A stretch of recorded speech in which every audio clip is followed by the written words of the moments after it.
What's up YouTube? HPJ here, and I'm bringing it to you guys because there is some new support for Magistus in the OCG. So, coming out in Premium Pack 2025, they have announced a new monster and a new spell card to assist the Magistus, and even the branching archetypes that are attached to the Magistus.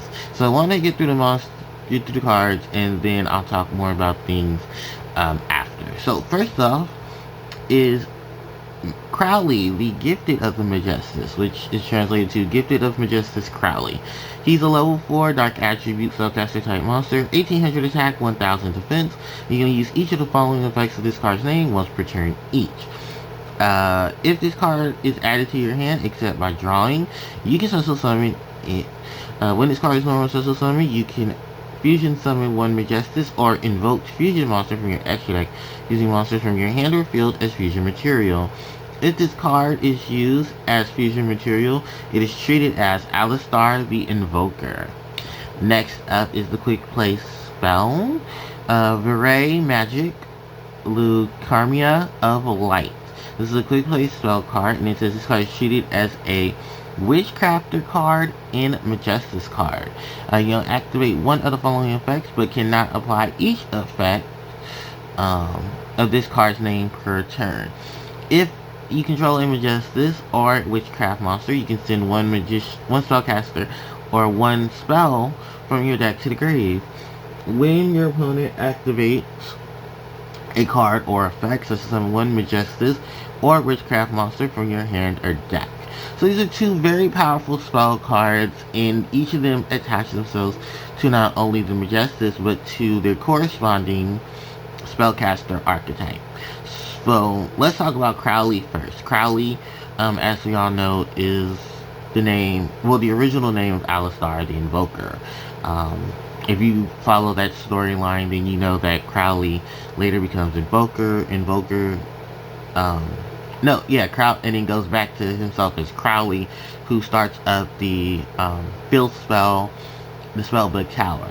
I love the OCG name of it, Le Maison, the Grand Spellbook Tower, which is, first off, it's a beautiful ass name. I don't care what anyone says. Why they did not call it Le Maison, I don't know, because it's not that hard to pronounce, but sure. And I love what this card does, because there is a monster in the Magistus archetype that searches out other spellcasters. I think there's 3 of them, but this particular one that I'm talking about, I can't remember exactly her name, but I do know that she does special stuff. She can search out spellcasters on her normal or her special summon, and I think even her equipped. Someone in the comment section will let me know. But I honestly do love this card, because this is a great push for them, because not only does this monster on its own on its own search allows itself to be special summoned, but then it's able to fusion summon for a Magistus fusion monster or an invoked monster, and they have a really good alignment of fusion monsters in the Magistus, but the large amount of invoked special summon monsters, fusion monsters are crazy, because this can easily get you to Mechaba. This can easily get you to any of the other fusions, like Raijin, Kalaguga, all of those. So it's a really great gateway into that. Then, in addition to that, is that it's treated as Alistar the Invoker when it's used for fusion material, which also helps the invoked. And just for the reference of those who don't know, the invoked archetype and the prophecy archetype and the spellbooks are all linked into one, because Crowley starts the spellbooks after the situation that goes on with the battle between the magicians. It's a big war going on, because Endymion wants power. Crowley doesn't want, just one magician to have all that power. He wants everyone to know of magic and be able to have access to it. They have a conflicting war, which is so funny, because they used to be friends. It's a lot of stories like that, where two characters start off as friends, and then they become enemies later on, because they have a lot of disagreements. Oh, this is a good example of what is it? Well, Batman and Superman is one because they've always had this back and forth with each other. I'm more so thinking because yeah, they did have a woman involved, Diana, Wonder Woman, and if you read the comics and you watch a lot of the modern videos and modern shows and adaptations of things, then that definitely does scream Batman, Diana, and Diana and Superman. Cause yeah, it is a lot.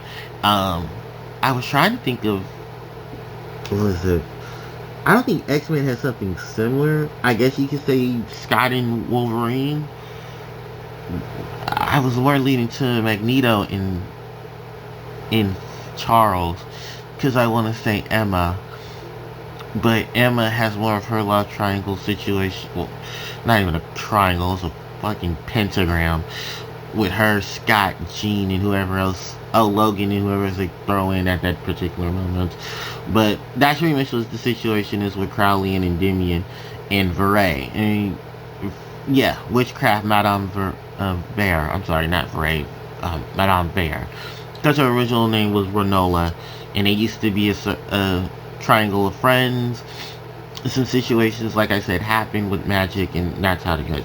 But other than that, this is a really good card for both Magistus, and this could be a really good card for Invoke. They're Invoke Magistus in their lineup of things.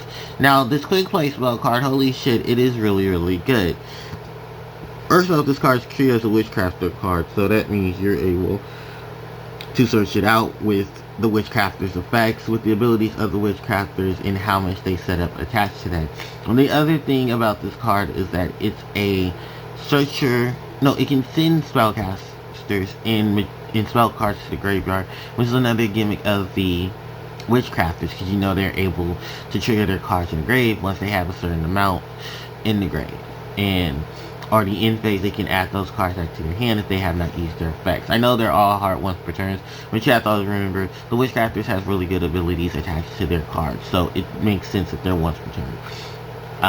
Then being able to special summon a Magistus or a Witchcrafter monster from your hand or deck when your opponent activates effect. I do love the fact that this is a really good setup for them, and because it is a quick play, you can spring it on your opponent's turn and then go get Madame Bear and set her in defensive mode, and then really just mess with your opponent, because the abilities that she has attached to her is hilarious. So I like both of these cards. I think even the artwork they show for Madame Bear, I don't know what she's fighting, but it does look like it's Madame Bear, and I cannot wait to see what more stuff unfolds with this art, because there is a Link monster that's coming out for Magistus. But I will only do a video on that card once we know the full effects of it. And I think it also has something to do with the artwork of this quick play spell.